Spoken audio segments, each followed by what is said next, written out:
Can you tell me about Gods of the SADC region? First of all, it's Gods of the SADC Region, Repercussions, Chapter 1, the year 2044. So this is a story that's meant to highlight what Africa in the future should look like, right?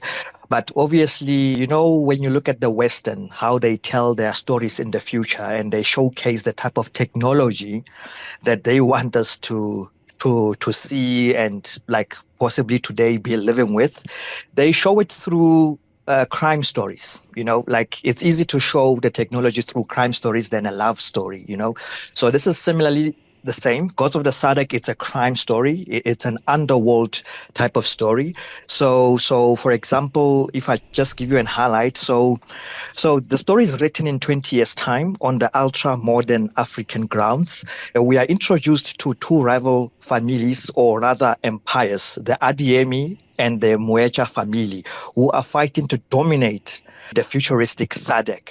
And in the story, we see a lot of events where we are introduced to technologies. For example, this watch that projects a hologram that can depict an entire building. And in the building, you can move it floor to floor and see how many people are in the building or the floor itself, right? So the story, it's about that, but it was to inspire South Africans and Africans to start seeing themselves in the future and to start projecting the type of technology that we want to live and use, or rather relevant to us as African.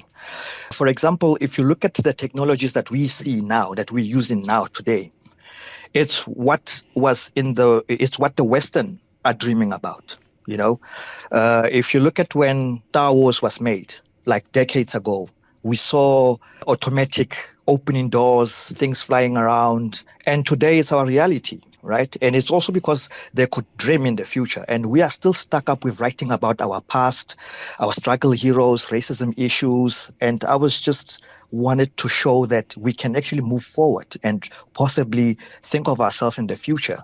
So that's what God of the SADC is about. Why did you choose a crime thriller as your first project? I found it very easy to showcase what we can use in terms of technology, right? If you look at movies, and I'm referring to movies because I watch a lot of movies, right? And I'll tell you why I watch a lot of movies and why I wrote a book, right? So if you look at today, our youth are not into books today. And it's solely because when you walk into your normal bookstore, 80% of those books in there they are about motivational stories and all of those things, right? And you see our youth, they watch a lot of movies. They are drawn to these crime stories and whatsoever. So I also thought that let's make it a crime story that's written in a format of a movie. If you read my book, you'll see that the format is in a movie type of style, right? And this was to motivate the young and upcoming to say, look, books are not all about motivational stories and all of those things. You can actually even read a book about a crime story, like a fiction, like a nice fantasy story. And how I've set it up is that I want you to also have that cinematic style type of view yourself. You'll see our fighting scenes. We've put it in a way that you can actually visualize this and that happening. And why the crime story? It's easy to go that route and showcase what we have. If you remember The Matrix, that was 2 decades ago, and they were already showing us the technology that they were already thinking about. But it was easily done in a crime story because then you can show how we could chase the villain and all of those things. And it would be difficult to put it in a romance story, right? So that's how I came to settle it on the crime story. You mentioned wanting to paint a different picture of Africa and not focus on our past. What new images of Africa do you hope readers will take away from your book? What I hope that we can take away from our book is that wherever you are as a person, in whatever position you hold, maybe at work or you personally, that you should respect everyone around you, whether the person is your helper, is the security guard at your estate, is your boss, is your head of department, or your CEO, right? It doesn't matter what rank they have.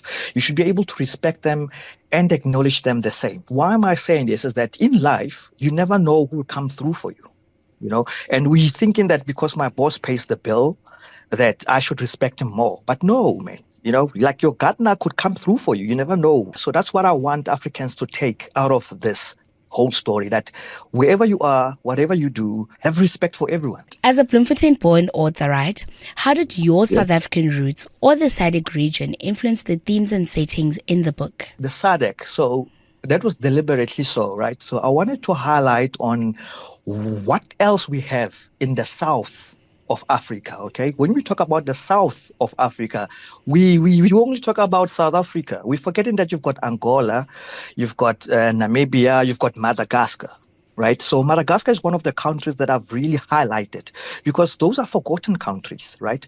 If you look at my story, and you look at Madagascar. So Madagascar, in the setting of my world, is that country where it's a safe haven. It's a safe haven for the UN. The African leaders. You know how in Africa we've been perceived as we can be invaded by the West, the Europeans, the UN, Interpol. They can come and then they can cause chaos in your country.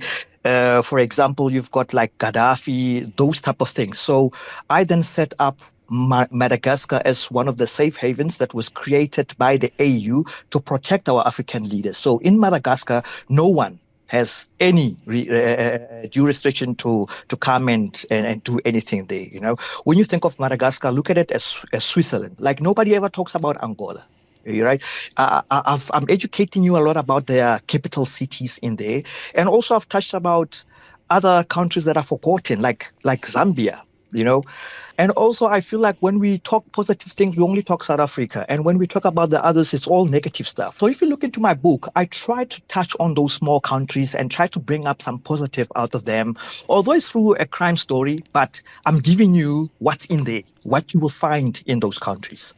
And then what impact do you hope your book will have on African literature, especially for readers who may not be familiar with narratives that break away from traditional depictions of the continent? So I'm hoping that we can promote literature. I'm hoping that the stereotype that books about motivational stories and all of those things, that can go away, that you can walk into a bookstore and grab a book that's about a nice fiction story. Because I feel like in Africa, we don't play a lot in the fiction side. We are too serious. And if you look at the Western, look at stories, look how big stories like the Twilight Saga is, right? They do a great thing when they play about fantasy, and those books, they sell out. So I was thinking we could do the same in Africa, and inspire people to read instead of just watching a screen and letting the screen showcase, build a picture for you. Then maybe our young ones will be inspired to read and start generating those images themselves, and build onto their vocab and all of that stuff. So that's where I'm looking at. So last week, Thursday, we had a nice successful launch in Fairland on the 10th of October. That was the official launch, right? So if you follow me on my Facebook and Instagram, which is Katleho, Kevin Moecha, the storyteller, we will soon be posting a full video of the launch. So yeah, the book has been launched, and you find it on Takealot, Amazon, Draft to Digital. Currently, that's where you can find the book. Possibly very soon it will be in some of the bookstores. So the book is 270. Although I see on Takealot they charge you delivery fees, but yeah, it's 270. So for starters, I didn't want to publish this huge 400 pages book because I know that it's not a child's play to read that type of huge book. So mine is about 160 pages. The story, it's direct, straight to the point, but it's only chapter 1. We've got 4 more chapters to come. That's how I had to split it into chapter 1, chapter 2, chapter 3, and chapter 4, right? So that you don't get tired of reading this whole thing. And without giving away the story, so you've got these 2 empires in the SADC that have been dominating for decades. But how I built the world was that you know the saying that you can't have 2 kings in a castle, right? In one castle. So these 2 empires, through the founding fathers, they then put together a gentleman's agreement to say that you, as the woke the red walking demons, which is one empire, and then you've got so you've got the red walking demons, which is the one empire that then rules over the north of the SADC, and then you've got the shadows, who are nicknamed by those who fear them the most. They then dominate and dictate in the south of the SADC. So both of them, their dealings are underground, but they're dealing in different types of trade, right? So the red walking demons, they are these deadly and feared debt collectors. And then the shadows, they are this powerful underground body that then holds government to ransom and all of those things. So they dictate and they make the decisions for everybody else, right? That's how they get to control all of that. So what then happens is that the founding father of the red walking demons, which his name is Michael Adiemi. So those who feared him the most, they started calling him. So it was a myth. They started calling him the red walking demon. It's a nice futuristic story. It's almost like the Matrix type of thing and your John Wick type of thing. So you'll see some nice moving parts in there between South Africa, Angola, Madagascar. You'll see some nice toys being explored there. So yeah, just enjoy it.